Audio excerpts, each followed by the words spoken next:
this is Sarah Kite with UT Extension in McMinn County, and I hope you're having a great day, a great week. We've enjoyed this month of July doing our Connection Corner series, and today I'm joined with two guests, Dr. Katie Conrad from UT Extension and another great special guest from TSU.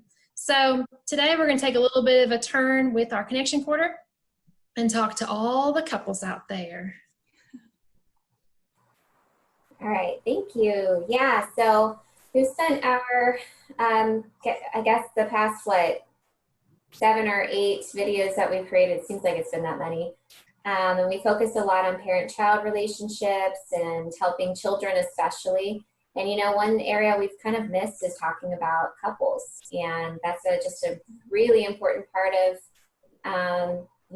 our lives right now. If you're home with your spouse, if you're working remotely, and you all are fighting for bandwidth and internet. I know that happens a lot in our household.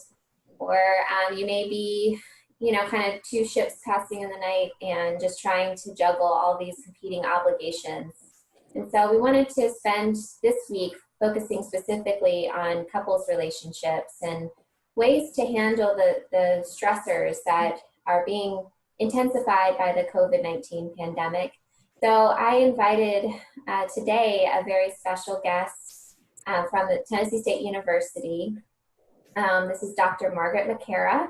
She is a certified family life educator, and she's also a professor in human sciences at Tennessee State University. And her general research and teaching focus is on family relationships. And she has published recently a fact sheet, several fact sheets, but one in particular that we'll be sharing today is about how to keep the romance alive. And so I'll let you, Dr. Machara, take it away and just kind of give us a little bit of a rundown of how you might see or how you've heard that couples' relationships are being affected today by the stressors caused by the current pandemic. Well, first of all, hello to all the couples out there and all the families out there. This is a unique time for everybody, I think. Initially, I think a lot of couples felt like staying at home and working from home was going to be kind of like a dream, an ideal. You'd have all this time and you wouldn't have to go anywhere. But then as reality set in, they realized that everybody was home, not just them. I have a good friend of mine who texted me the other day and said, oh my gosh, my husband took the kids out for a bike ride and this is the first time I've been alone in the house for 3 months. She was like so excited. What do I do? So I think all those extra people around, and also couples don't have the social outlets that they used to. So there's no going out to eat or date nights or even just kind of that idea of a time specially for them. Like you mentioned, Katie, they could have all kind of other obligations going on. They've got work stress. They've got, other things that they're responsible for, kids being one.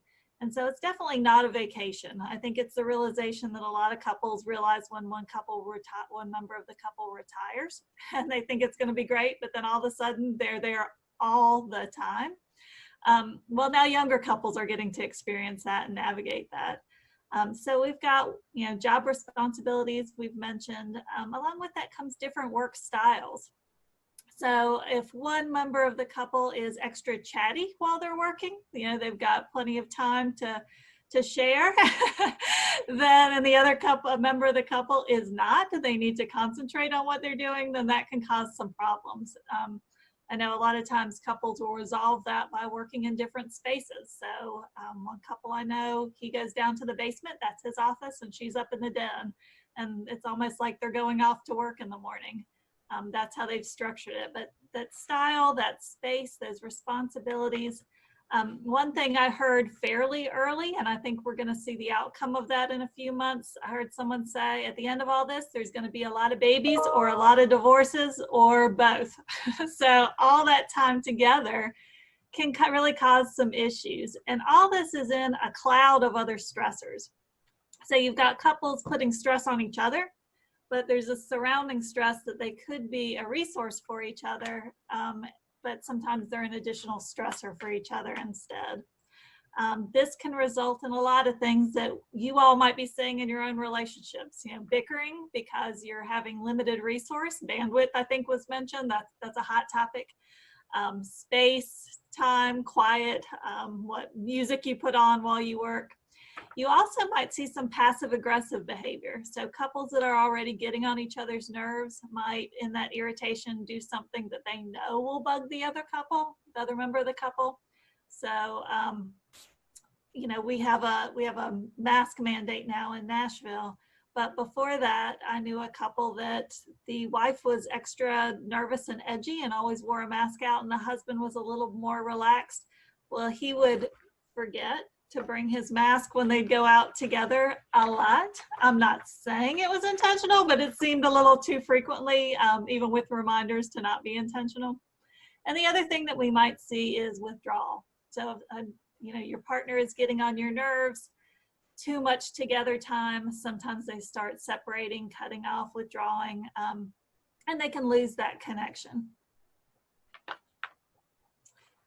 Yeah, absolutely. These are, I've certainly just in talking to some of my friends and seeing, you know, funny memes or videos or things on social media.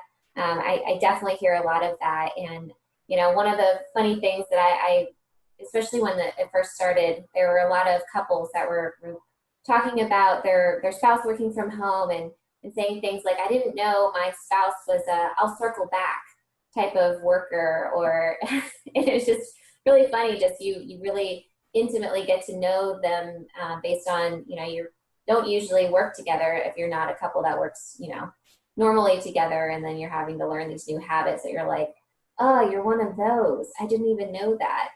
So, so you were talking about, you know, these added stressors, and one of the things that we really like to feature in this series is not only education, but strategies. So how can couples cope with this new way of living at home together in close quarters, and especially if they are having a little bit more bickering, or if maybe this added stress is intensifying some of the conflicts that they had before the pandemic. So what strategies would you suggest couples try out in order to reconnect during this time?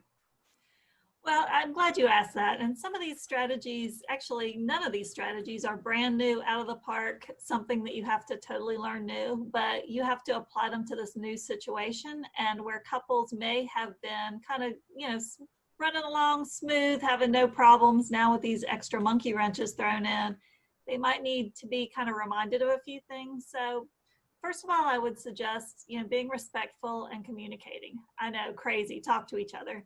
But yeah, that can head off a lot of these things. So I mentioned earlier, if one of the members of the couple is a big talker and you're trying to work, or you just need some space to yourself, if you communicate that, hey, can we go to our separate corners and do what we need to do, and then we'll have lunch together, and then maybe we can work side by side for the afternoon. Or, you know, I've heard my name called way too many times today, can you give me like a half hour? Or can you take the kids out on a bike ride because I need some space to myself? So if you communicate those things, then the other person can respond. You're giving them a chance to hear what you need. You're respectfully asking for what you need. And it could be the other way around. Hey, I feel like we're way too separate. Can we, you know, schedule some time to actually be together? So compromise is another one. You know, marriages are broken or built on compromise. But if you talk about it and decide what will work for both of you, that win-win, that can save a lot of relationships. So I mentioned the couple that one of the wife was very nervous and hesitant on going out in public. She was really worried and had a lot of anxiety, and the husband less so. Well, he was feeling caged in. You know, she didn't want to go anywhere. She didn't want to see anybody. She didn't want to do anything. Way too risky. He was feeling like, you know, he was trapped. So they compromised. So they talked about where they could go and what precautions they could take while they were there. So yes, we can see our friends. Maybe we'll have a picnic at the park, but we're gonna sit, you know, at different, what do you call it? The things you lay, the picnic blankets. We're gonna have separate picnic blankets. and they're going to be 6 feet apart, and we're going to bring our own lunches, and then we're going to visit, have a nice day, but we're still going to have those safety precautions. That compromise really can make your marriage stronger. So after this is over, you've got a stronger marriage rather than that separation. And then I think finally making mindful connections. When you're around each other all the time, that can get lost in the shuffle. It's almost like the difference you see when couples get married after they've been dating a long time. So now that you're living together, you're there all the time, nothing special about it anymore. It's not that excitement about seeing somebody after, you've been separated for work or for travel or whatever. So if you're more mindful about that, when you're going to spend time, when are you going to get together and connect? Also, making a little date night of your own. So maybe you don't feel comfortable going out and having a date out on the town, but maybe you can order food and set up a special table with a nice tablecloth and some candles and have a little time that you connect. Make sure the kids are in bed or in the upstairs watching their own movie or whatever, so that you have that time. I would also recommend kind of reigniting the romance a little bit with little surprises for each other. It doesn't have to be big, but that keeps the excitement in there. It keeps the unexpected, that it's not just routine. It's not just, things rolling along as usual. And these can be very small things. They can be little notes. They can be little things that you do for each other. It could be, one of my favorite things is when somebody makes me something. It could look like the worst little kindergarten project out there. It tugs at my heartstrings that they took the effort to actually put time into creating something for me. So your partner, what kind of makes their heart race. Finding the time and remembering things to bring that back. Remember back when it was special. And that's hard when we're in the everyday and just trying to survive and make it through this pandemic and get done everything we need to get done. It feels like one more thing. But sometimes when you add one more thing, it takes some pressure off. And now you two can be support for each other rather than kind of battling each other. Yeah, thank you for that. I mean, one of the things that I heard you say that just kind of struck me is, in a pandemic or not a pandemic, the notion that to continue dating one another as a couple and finding that time, even if it's scheduled. Some people may think actually scheduling time together maybe takes away some of the intimacy, but sometimes you have to do that when you have so many obligations and things that take you here and there. And so you also wrote a fact sheet that we're going to share, and I want to share my screen just to feature it. Well, I do want to talk a little bit about some special cases, because I've talked a lot in terms of a couple that's in the household together and are able to spend time with each other. And that's not everybody's case. We talked about both working from home. Well, sometimes one of the members of the couple is a first responder and they're actually going out to work. There might be some resentment around that. You get to stay home, you get to go out in the world. So talking about that, but also other special cases. If you're a couple, but you're in different households and you can't spend a lot of time together because it's not safe, or you're caring for other members of your household or your relatives. Or if you're in the same household, but you have to isolate from each other. One part of the couple has been exposed to COVID-19 and one has not. Those require a little bit more thought, but some of the same techniques can apply. So talk to each other, figure out how to support each other. Use technology. You can have Zoom dates. You can have dates through a door in your house. Be creative. You can also go old school and write each other little notes or little letters. I don't think I put this in the fact sheet, though I could have, but one of the most recent things I've heard of lately is a couple who was struggling. They decided to take a little fancy journal book, and at the top they wrote, "I love that." And each day they would write something in there. "I love that you unloaded the dishwasher. I love that you tell that same joke every day and it still makes me laugh. I love that." And it could be little things. And what they found is when they started writing in there, and their direction was try to write something every day, they started writing multiple things a day. It brought that connection back alive. So whereas at one point it might be like, "Oh, you tell that same joke all the time," they started to notice, "You know what, I kind of like that joke. I kind of like that you tell it. It might be corny and I might know the end, but it reminds me of when we were dating and that goofy laugh, or, that was your go-to joke. So it really reignites that connection again. Yeah. Oh, that's such a cute example. And I love that. I don't even know what we call that journal, your silver linings journal or something. One of the other things that I always think about just personally for understanding a little bit about how I, quote, do love, how I like to express my affection and admiration for my partner. And also learn a little bit about the way that he likes to show his affection was through the love languages. And there, I wanted to feature this as another strategy in addition to all the wonderful strategies above that. There's a quiz that you can take that basically you have one of 5 love languages. It's either acts of kindness, so doing kind things for one another is more meaningful to you than maybe receiving gifts. But receiving gifts for some people, that's more meaningful than a different love language, which might be quality time. So spending that quality time together. And then there's also physical touch. So any sort of hugs or cuddles, even more intimate moments may fall under physical touch. And then the last one would be words of affirmation. So compliments, even things as simple as words of encouragement. You've done a really great job today, or wow, honey, this dinner was really delicious. So those kinds of things. For me, I'm a words of affirmation girl. And my husband, he's quality time. And so that was something really helpful for me when I learned what his love language was, because he's not one to give a lot of compliments.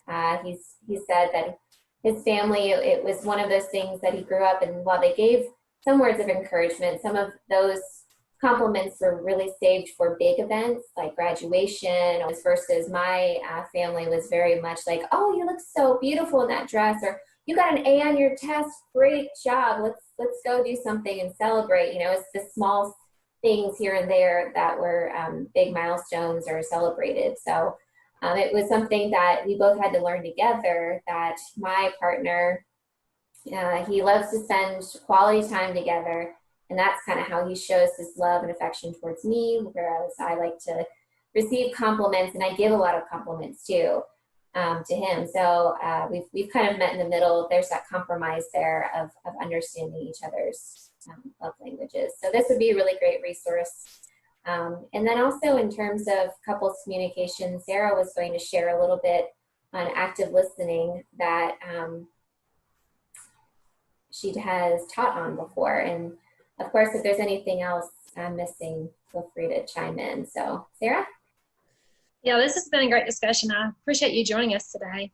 As you're talking, Dr. Conrad, I was thinking about a lot of times we have expectations of our spouses or someone we're dating, and our expectations stay here. I don't tell you my expectations. I'm not very clear with it. And so at the end of the day, I've had all these expectations for you, and then I'm disappointed because you didn't fulfill any of those.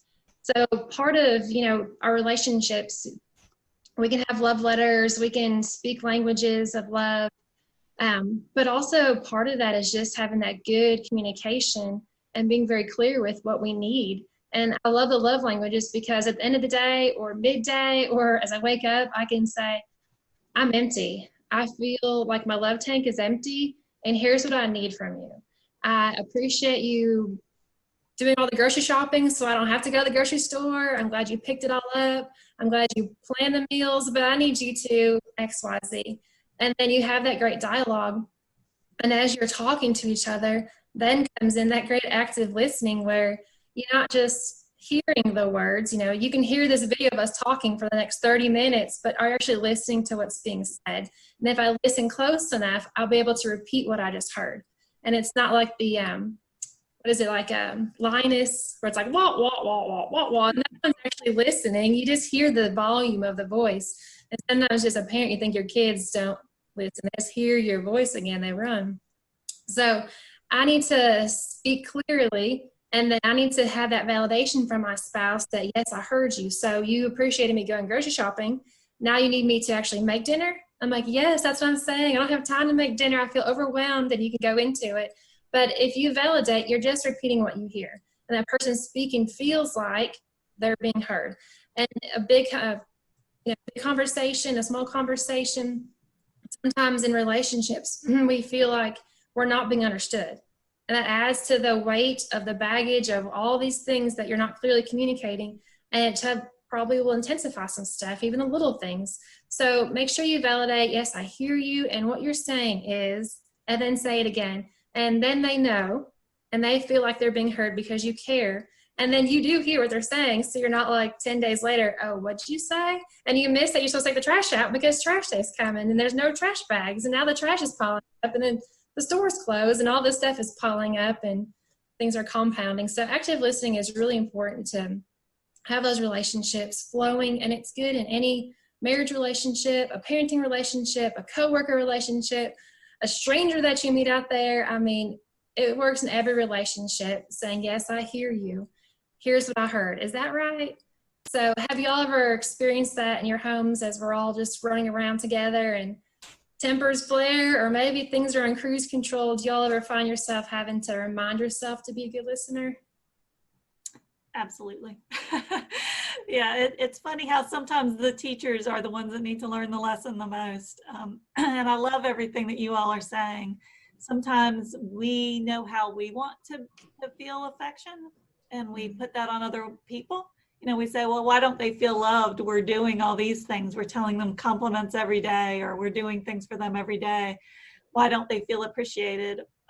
Yet they're not. And when they communicate and they say, like you mentioned, I did all this grocery shopping, are you saying you need me to make dinner? Then that's very clear. They didn't get the message, or, you know, they weren't sure what you wanted from them. They were trying to show their love. So I think that happens with a lot of couples, that sometimes we think we're communicating, we think that we're showing affection, we think we're asking for what we need, but that really active listening where somebody can repeat back to you. So you're saying you need compliments. Yes, now you know that communication has happened.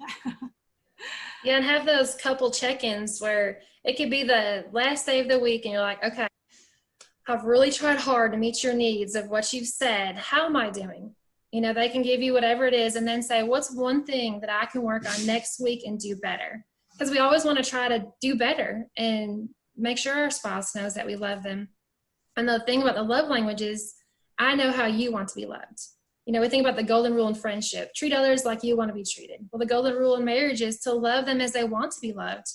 I'm not an affirmation. I'm a quality time, acts of service, and my husband is touch and affirmation. So we're different in love languages. And I encourage everyone to take the quiz to see what your languages are. And if your loved one is different, you don't have the same languages, you still can have a great, successful relationship. You just need to know that love language. And what does that mean for you?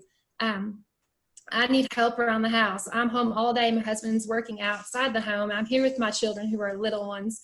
And we're just doing our thing. Then dinner time comes. Then it's like, you're so needed. I need somebody to clean up the big mess of the kitchen after I get done doing dinner because I want to go for a walk. And I clearly communicate that. And now it's just habit. That's just how we roll in our household. I cook dinner, we eat, and then I leave. I go for a walk. And sometimes my kids come with me if they're, full of energy still, and that's fine. Sometimes they don't, but he's already in the kitchen cleaning. And it's just kind of become a habit, but I feel loved. And his affirmations when I come home, I compliment that kitchen, I compliment that husband. He's like, what else can I clean for you? Start showing love, your tanks are overflowing, that person reciprocates and you reciprocate. Like that silver linings journal, you want to show your love. And then once you receive love, it's just natural to just spill out onto others. So those are really great tip.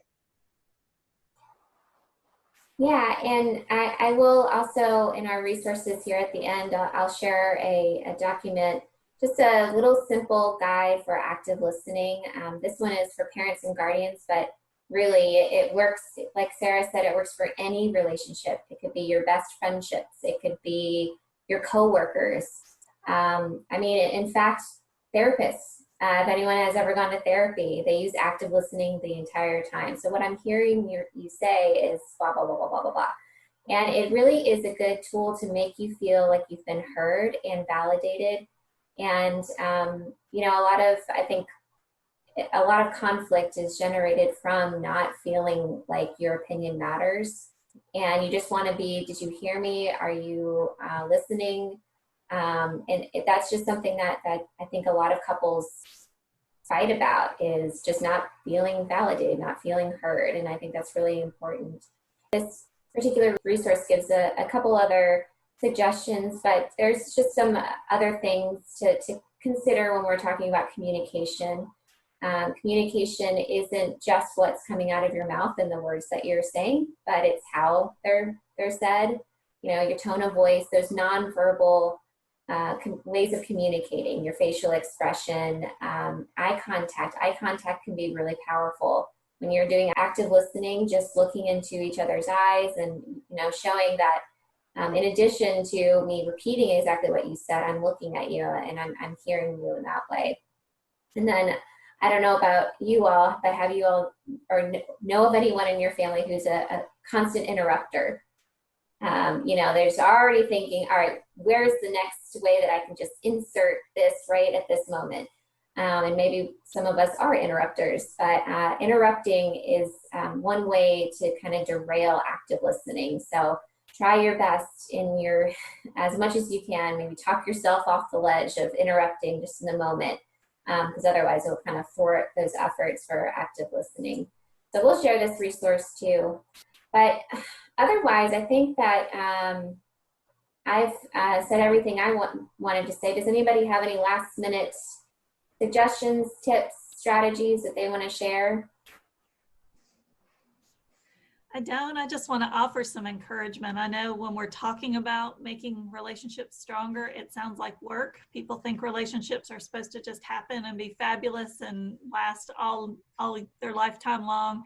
And that's not really reality. I mean, just like with friends, you might have some down periods and some high periods. So putting some effort in your relationships, just make them better. It doesn't make it work. It makes it a win-win. Yeah, I've appreciated today, and I appreciate your time. As we just go through life, you know, things intensify things, and adding more kids to your home, a pandemic, not working. So all of life, you're just working on trying to keep that balance, and we all get out of balance. It could be 5 minutes and I'm out of balance. Again, it's normal, it's natural, but the key to it is to be aware of what's going on and to work through it, to talk to each other, to talk through things, use some of these strategies that we said today to get yourself back into balance.